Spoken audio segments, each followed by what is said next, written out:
Hello, everybody. As you could probably tell, because I'm recording strictly a video feed, something has gone wrong, as is always the case when I do one of these. Indeed, something has gone wrong, and I was kind of hoping it wouldn't, but here we are. So, what happened? 2 weeks ago, I recorded a large amount of Metroid Prime footage, and we've blown through it all. The last video that was uploaded just earlier, just before this one, was the last video that I had recorded. Um, Unfortunately, I didn't make any recordings last Thursday, last on Thanksgiving, because it was Thanksgiving. I wanted to take a break from recording. I made a Cornish game hen. It was delicious. Um, so I had a I had a good time on Thanksgiving. But at the same time, um, I didn't make any new videos. And at the time, I worked it out. I was like, okay, episode 54 of Metroid Prime, it'll go up December 1st. December 1st is when Just Cause 3 comes out, and I did say in a previous video that I would make episodes for Just Cause 3 the day it came out. And that was my intention. I have the game in my PlayStation 3 right now. It's actually running. I haven't even started the game because that was my intention, was to start the game for the channel. Completely blind, just have fun on the channel playing the game. But, and this is something I didn't count on, this is something I didn't think about, this is something I didn't actually know about until just now. So, Sony, as most of you already know, Sony is a bunch of dicks. I mean, just awful, awful, awful people, especially when it comes to digital rights management.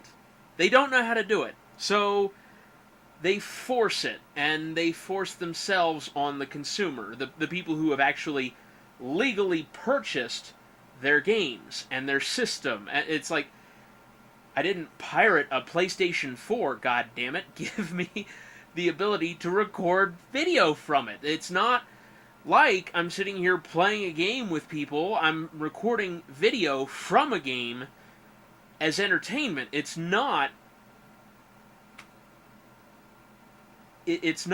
violating any digital rights management laws or anything like that. But Sony, in their infinite wisdom, has decided that such capture devices need to be regulated. And so the capture card that I have recognizes that the output that it's getting is coming from a PlayStation 4.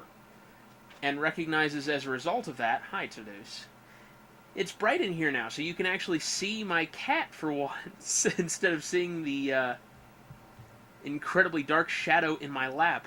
This is Toulouse.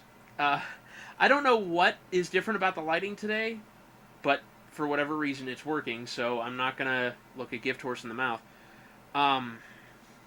Because it's working beautifully. You can see my eyes. I don't look like Skeleton Man.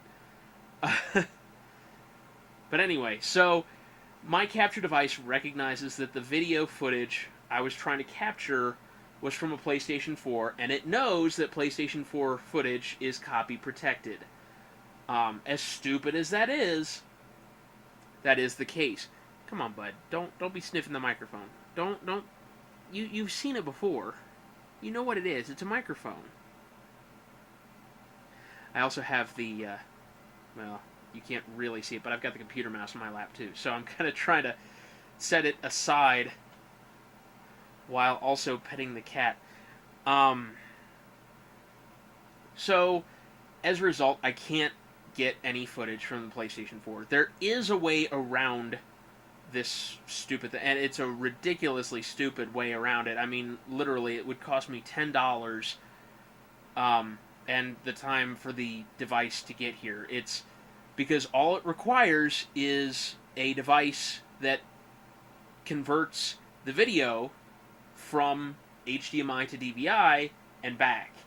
And by doing that, you're forcing the video capture card to recognize the video input as a computer input and not a PlayStation 4. And so it will actually record at that point. Once I get all that going, I'll be able to record again. But until then, I can't do any footage of Just Cause 3. And because I don't have any more footage of Metroid Prime, there's not going to be a whole lot for the next couple of days. Sorry. It's an oversight. It was something that if I had tried to record with the PS4 before, I would have found this out and fixed it and not have this problem and not have to be explaining myself to you folks. It's my fault for not doing the research beforehand and, assuming that everything would work. When you assume that everything's going to work, nothing will. That's my experience, and that's my job, is when things don't work when they're supposed to, I fix it. That's my job. So I really should have thought ahead. I didn't. I'm sorry. I don't have any footage of Just Cause 3 yet. By the time I get the devices to actually get footage of Just Cause 3, it will have been old news and none of you will care. And I am going to start the game tonight myself because I'm not going to wait a week or two to play the game. It's my game and I really want to play it. So, sorry, again.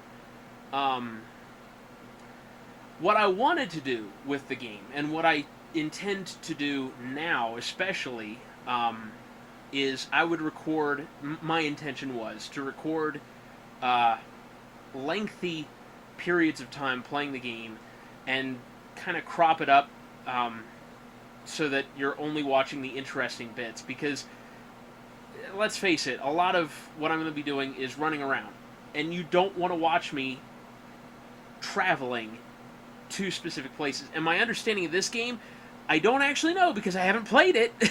I don't actually know. But it's my understanding that in Just Cause 3, fast travel requires pickups in order to do. It's not something that is automatic. It is something that you have to obtain materials in order to fast travel, which means that fast travel is not really a viable option for a lot of the game, which blows if that is actually the case. I don't know, but that's my understanding. Is you have to pick up flares, and flares are what allow you to fast travel. So if you don't have enough flares, you can't fast travel. I don't know. I'm not Square Enix. I'm not Avalanche Studios. I haven't started the game yet, so I don't know if that's actually the case, but that is my understanding. And if it is the case, somebody fucked up. But anyway, so Just Cause 3 on the back burner. One other thing. One more thing! I have a terrible uncle. I'm not very good with uncle. I used to be really good with it. I don't know why. I don't know. Anyway, that's neither here nor there. One more thing. Today, when I turned on the PlayStation 4 and plugged in Just Cause 3 to start the inevitable Day 1 update download, because I knew it was going to be there, and sure enough it was. It didn't take nearly as long as I expected, but it did take an hour at least, possibly even an hour and a half. My internet has been flaky lately, so just tonight. Calm yourself, Grady. You're going all over the map here.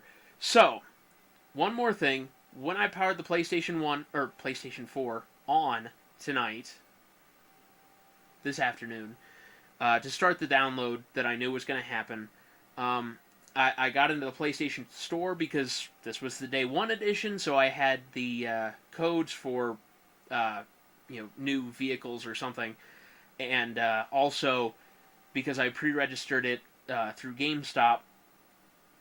Plug, right? No, I'm actually not that big a fan of GameStop. It's just they're convenient. Um, but because I pre-ordered it through GameStop, um, there were a couple of additional codes for weapons and stuff. So it was like, I go ahead and start that now while I'm downloading the update, since I can't do anything else. I need to download this update too, so we might as well do it.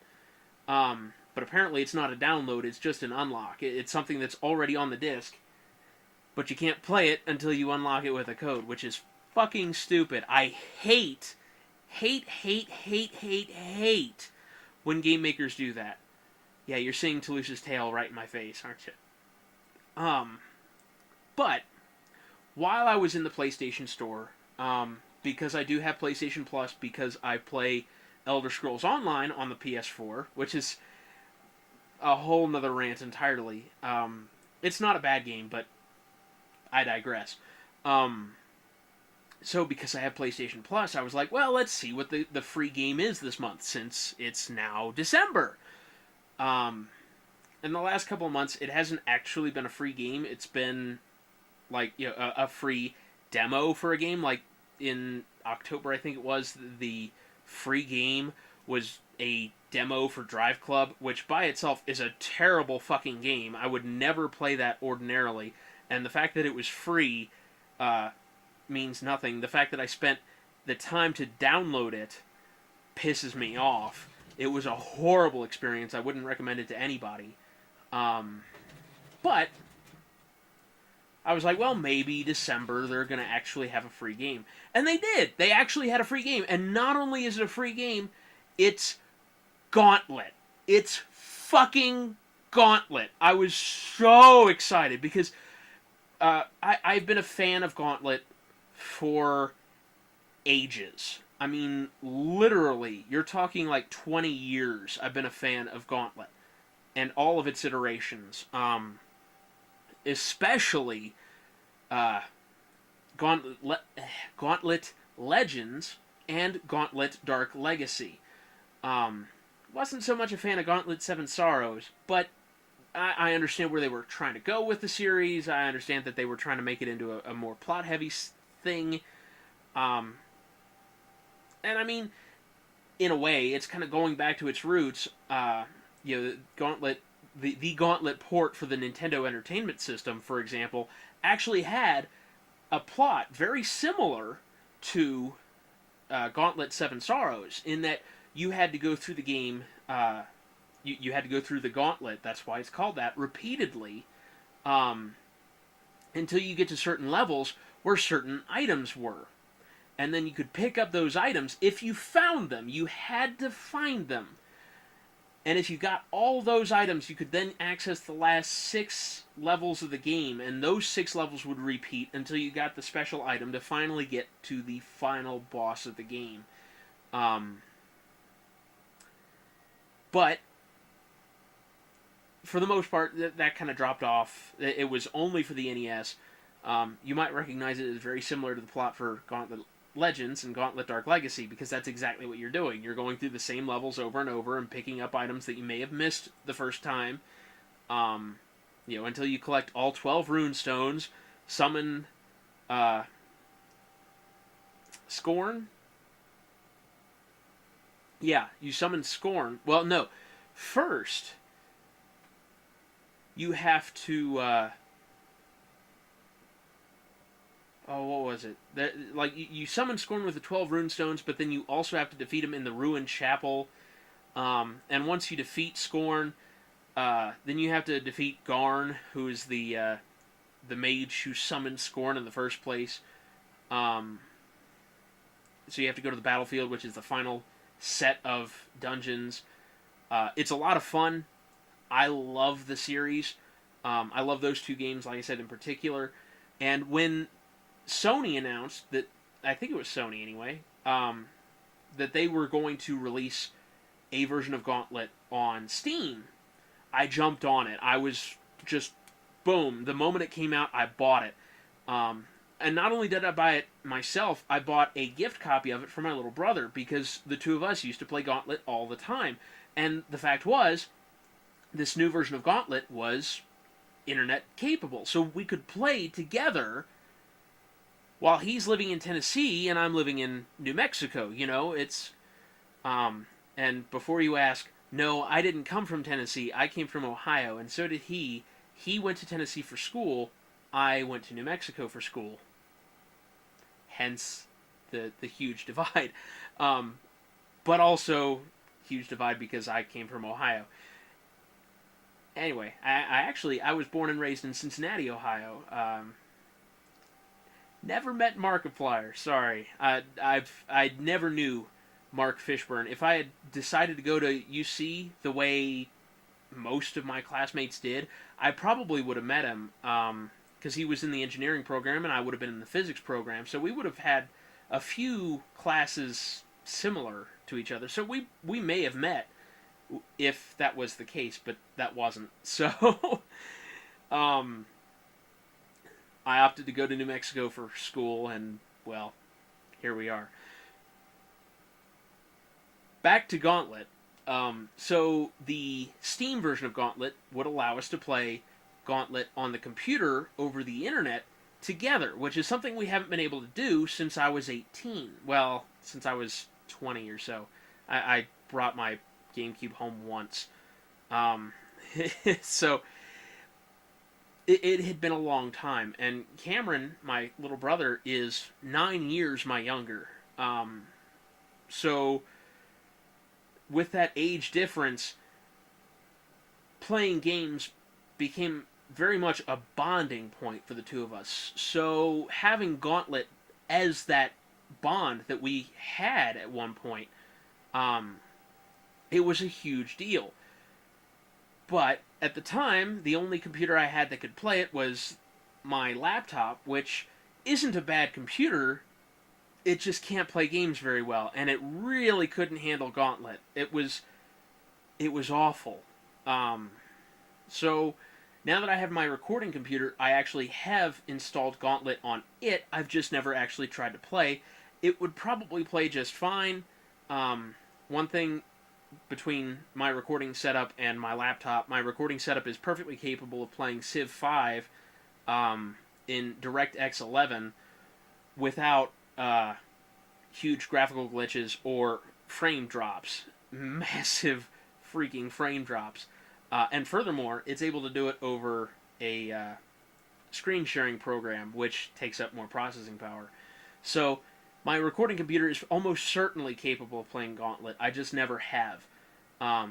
So when I saw Gauntlet in the PlayStation 4, in the PlayStation Store, that's the word I meant to say. Store, not for. When I saw it in the PlayStation Store, I was ecstatic. And then when I saw that it was the PlayStation Plus free game for this month, you know, it's like, Jesus Christ, I can't hit X fast enough.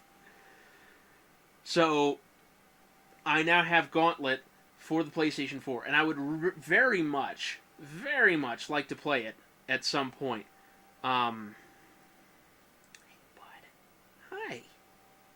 Are you going to say hi to all the people? A little bit. So yeah, I jumped on that immediately. So now I have Gauntlet for the PlayStation 4. And I'm really looking forward to being able to record that too, because again, Gauntlet is one of my favorite games of all time.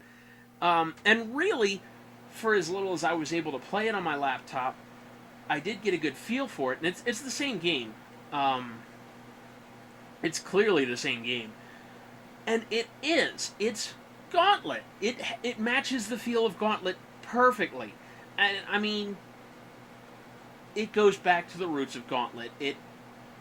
You're playing through the Gauntlet. All you're doing is playing through levels over and over again. You're not collecting any special items to get into the final boss. There is no final boss. You're just playing levels.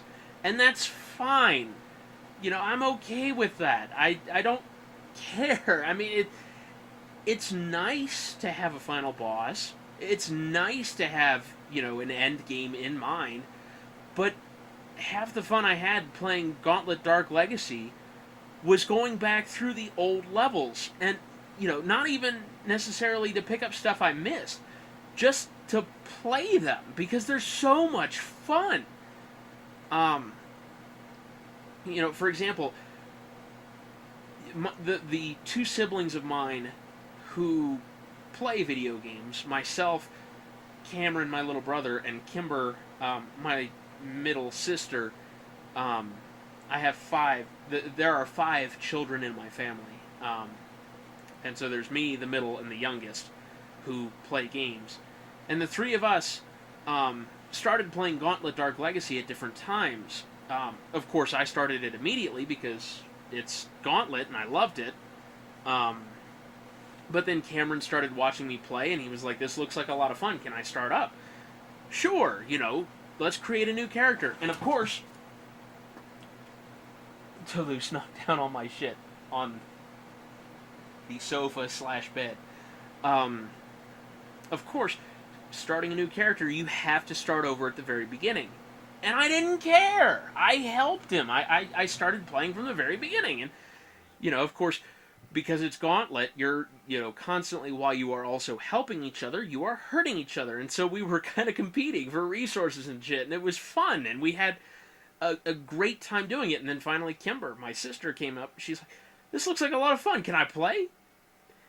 Grab a controller, start over from the beginning. And we did. And Cameron played, and I played, and Kimber played, and we all started, and of course, then, there are the unlockable characters, and we unlocked characters and got the special characters for each.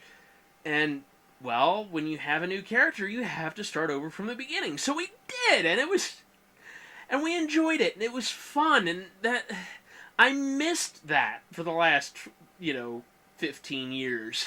So here we are, and now Gauntlet is on the PlayStation 4, and so now I can actually play it again. And so I want to play it for you guys. Eventually.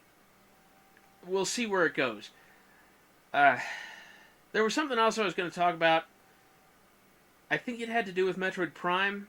I don't really remember. It's gone. It's gone. Because I was so excited about Gauntlet. And I was really excited to play Just Cause 3 for you guys, too. I mean, I came home and I have ingredients to make a great dinner in the fridge. I made fucking ramen just to hurry up and eat so I could play some Just Cause 3. And then I can't do it for you guys because fucking stupid-ass copyright protection. Which isn't, it's not even a copyright, it's a fucking video game. Yeah. So, that's where we are right now.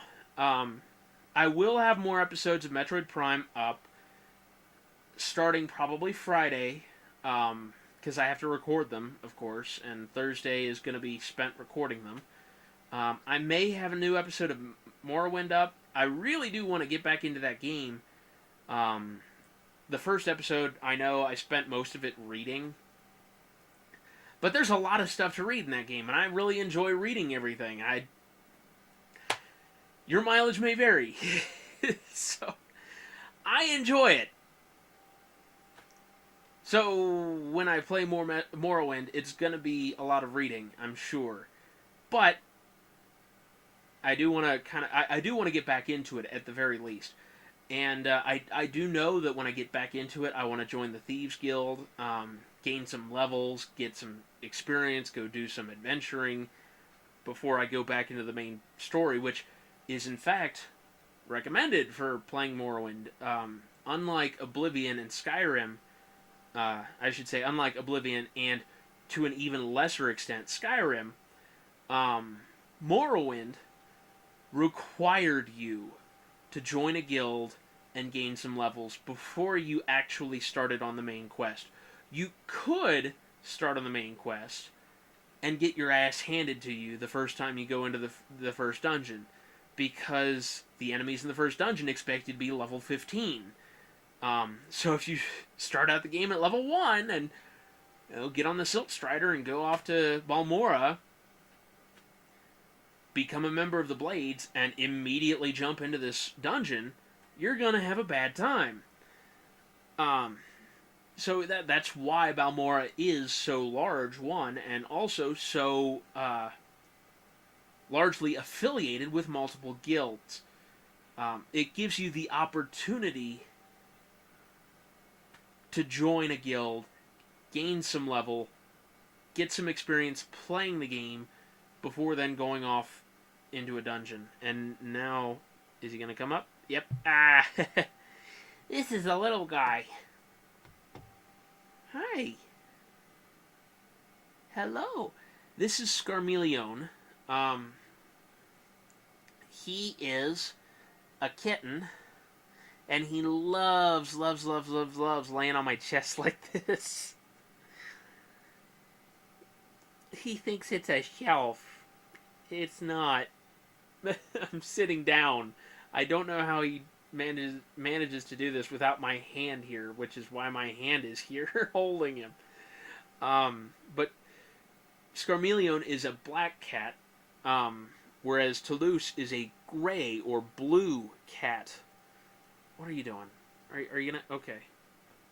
He's gonna go that way. You've been introduced to my two cats now that the lighting doesn't suck. I don't know what's up with the lighting. Anyway, I've been rambling on for about half an hour now, as is my usual, so we're going to stop the vlog here. Suffice to say, hopefully soon I'll be able to get some Just Cause 3 footage. I really do want to play the game for you guys, assuming it's as good as I anticipate it to be. I don't know if it will be. Just Cause 2 was phenomenal, and I may go ahead and just record some stuff from that game for you folks, because really, Just Cause 2 was a masterpiece. But that's neither here nor there. With the PlayStation 3, same thing exists, the copyright protection thing, so I wouldn't be able to record that right now anyway. That's all I gotta say. Metroid Prime is going to be a couple days late. Sorry. Just Cause 3 is going to be a couple weeks late. Sorry. And Gauntlet will happen at some point. So, alright. I'm going to end the episode vlog thing here. I hope you guys enjoyed watching my episodes, watching my show. Let me know if there's anything you guys want to see. I mean, seriously, I honestly mean that, and I say that so often, but I mean it. If there's something you guys want to see, let me know, and I'll see what I can do. Oh, that's something I could talk... Well, I shouldn't be talking about it now that I'm trying to wrap up the episode, but I did get the capture device. I thought at first that it wasn't the right device, but it is. Just they don't have the right box for it. So I didn't want to open it because it was like, the box says it's not. But the guys at the company, they're like, yeah, it's the right item. Just we don't have an actual box because almost nobody buys one of those. Because I bought one that has PAL compatibility as well as NTSC compatibility. It was considerably more expensive, but it was also what I needed because I've got PAL devices. I've got a PAL PlayStation 2 sitting back there that I have. Well, I could easily play it on my TV because my TV has PAL capabilities. It's a multi-system TV, but I didn't have any way of capturing it. I probably could have captured it with the AverMedia. I don't know. But then there's also the Famicom is actually NTSC, but it's NTSC-J. It's technically the same, but there's some fuckery involved, and it's just, and it's a coax RF type output anyway, so it had to be on one of these anyway, so it's fine. Anyway, now, this is the end of the episode. Thank you so much for watching. Thank you for if you stuck through this long. Sorry, I keep rambling. I have so much shit going on in my head that it comes out in spurts. But thank you for watching anyway. And I hope you enjoy my rants and hope you enjoy my show. Until next time, I'll see you guys later.